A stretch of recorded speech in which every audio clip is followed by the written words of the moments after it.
सब प्राणियों का पोषण करता।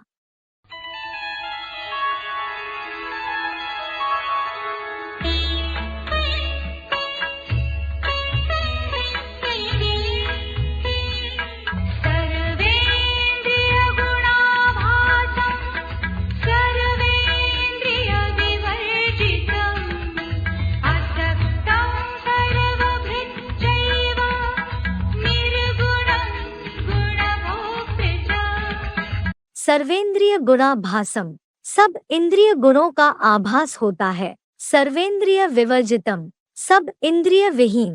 असक्तम च एव सर्वभृत, अनासक्त होते भी सबका पोषण करता है। च निर्गुणम गुणभोक्त्री, और निर्गुण है, गुणों का भोक्ता है। सर्वेंद्रिय गुणाभासम, सर्वेंद्रिय विवर्जितम, असक्तम च एव सर्वभृत, च निर्गुणम गुणभोक्त्री। भावार्थ, अर्जुन के रथ में सब इंद्रिय गुणों का आभास होता है, फिर भी मन बुद्धि से जैसे भूली हुई, सब इंद्रिय विहीन की, सदाकाल निराकारी स्टेज वाला, कोई में भी अनासक्त होते भी सब प्राणी मात्र का पोषण करता है, और वह निर्गुण है तो भी मुकर्रर रथ से गुणों का भोगता है। भोक्ता होते भी इंद्रिय विहीन, निराकारी स्टेज वाला, अनासक्त। शिव है वो तो कभी देह में फंसता ही नहीं, देह के अटैचमेंट में आता ही नहीं, क्योंकि देह का जन्म लेता ही नहीं। अगर्भ है, गर्भ का जन्म, जो गर्भ में फंसे और त्राही त्राही करनी पड़े, आता ही नहीं। न स्वर्ग में आता है, स्वर्ग में तो गर्भ में त्राही त्राही नहीं करते, वो स्वर्ग में भी नहीं आता तो नरक में भी नहीं आते है। वो तो सदा सदा स्वतंत्र आत्मा है कि कभी देह के बंधन में आता है, न देवताओं के शरीर के बंधन, देवताई शरीर के बंधन में, न मनुष्यों के शरीर के बंधन में, न राक्षसी बंधन में, न प्राणी मात्र के बंधन में, शरीर के बंधन में आता है, कुछ भी नहीं आता। तो ये बात वो नहीं जानते हैं क्या कि ये दो अलग अलग हैं। बाकी गायन किसका होता है, मूर्ति किसकी बनाते हैं, गायन पूजा किसकी करेंगे, निराकार की करेंगे कि साकार की करेंगे? साकार ही करते हैं, शिवलिंग की नहीं करते है?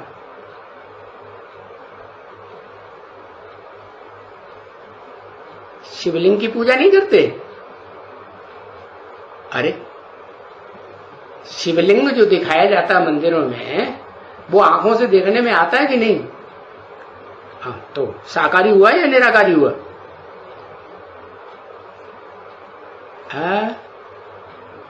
हाँ, वो स्टेज दिखाई गई है तो उसको अपनी नाक आंख कान कर्मेंद्रियों की स्मृति नहीं है। किसको किसको? शिव को या शंकर को? जिसमें प्रवेश करता है, जिसका नाम शिव के साथ सदा जोड़ा जाता है, किसका? जो इस सृष्टि रूपी रंगमंच पर है, शरीर से भी सदा कायम है और आत्मा से भी सदा कायम है। तो ये नहीं जानते हैं कि ये जो मंदिर में शिवलिंग है वो किसकी यादगार है? लिंग भी उसी की यादगार है। किसकी? शंकर की यादगार। क्यों? क्योंकि शिव को तो लिंग तो क्या, और को तो कोई भी अंग होता है? कोई भी अंग नहीं होता, कोई भी इंद्रिय नहीं होती, वो तो कोई बंधन में आता ही नहीं। ऊंचे ते ऊंचा भगवंत कौन है? क्या कौन है ऊंचे ते ऊंचा भगवंत? जो साकार शरीर रहते भी साकार शरीर की कर्मेंद्रियों को, ज्ञानेंद्रियों को भूल जाता है और एक बाप के रूप की स्मृति में समा जाता है, बिंदु रूप बन जाता है। इंद्रियां जैसे हैं ही नहीं। जैसे कहते हैं ना,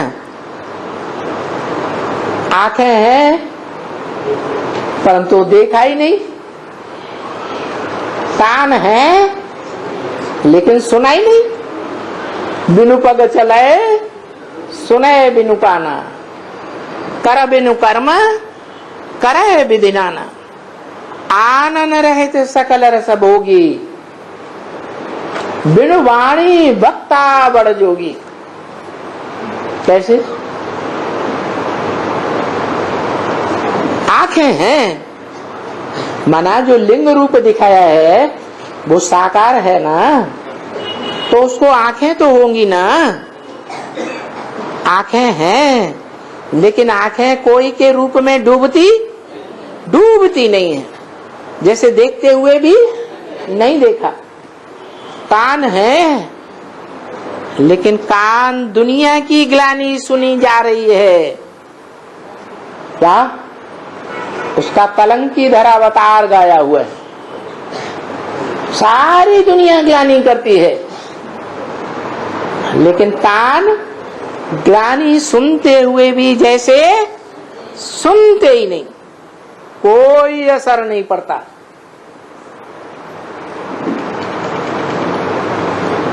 तो ऐसे ही सभी इंद्रियों की बात है।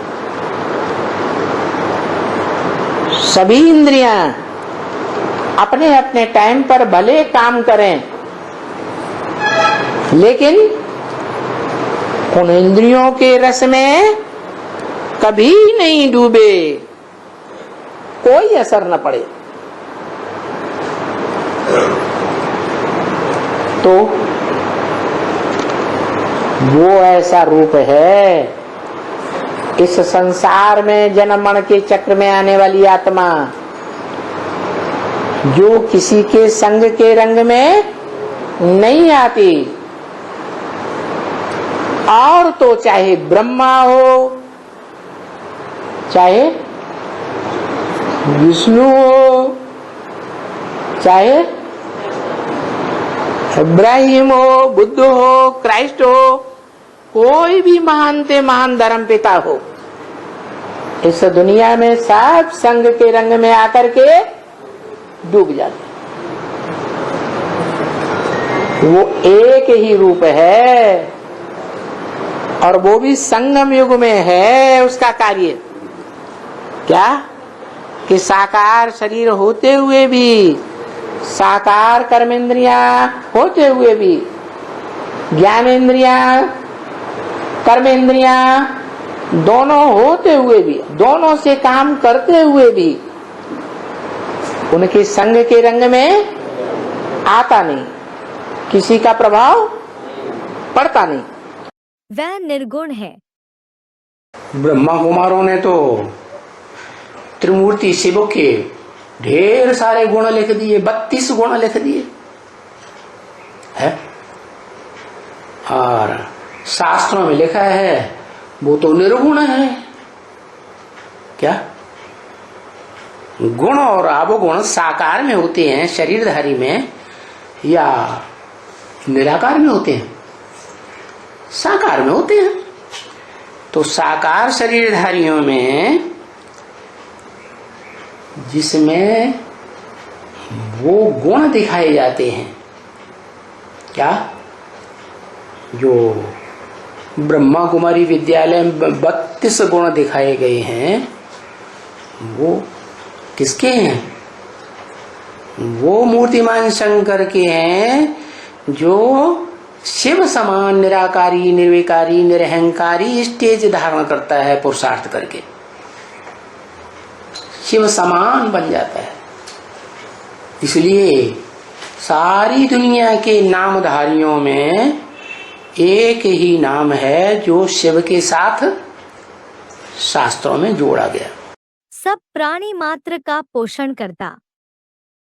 सच्चा पति कौन होता है? जो अपने धन की, अपने कमाई हुई प्रॉपर्टी की सारी जानकारी किसको दे?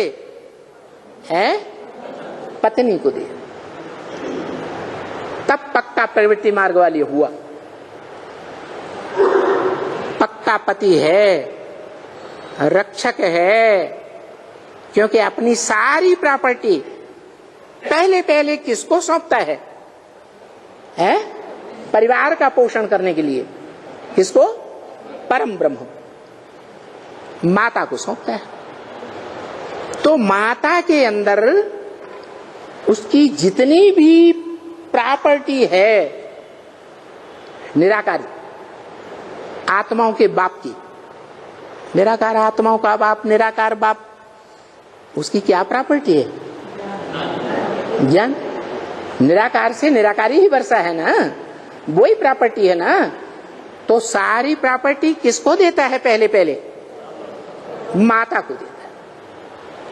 वो सच्चा पति है, सारी पावर माता को देता है, परिवार का पोषण करने के लिए, जन्म देने के लिए। तो ऐसे ही है, शिव बाप आते हैं तो परम ब्रह्म को पवित्रता की सारी पावर सौंपते हैं या नहीं सौंपते हैं? है? सारी शक्ति, सारी ऊर्जा सौंप देते हैं।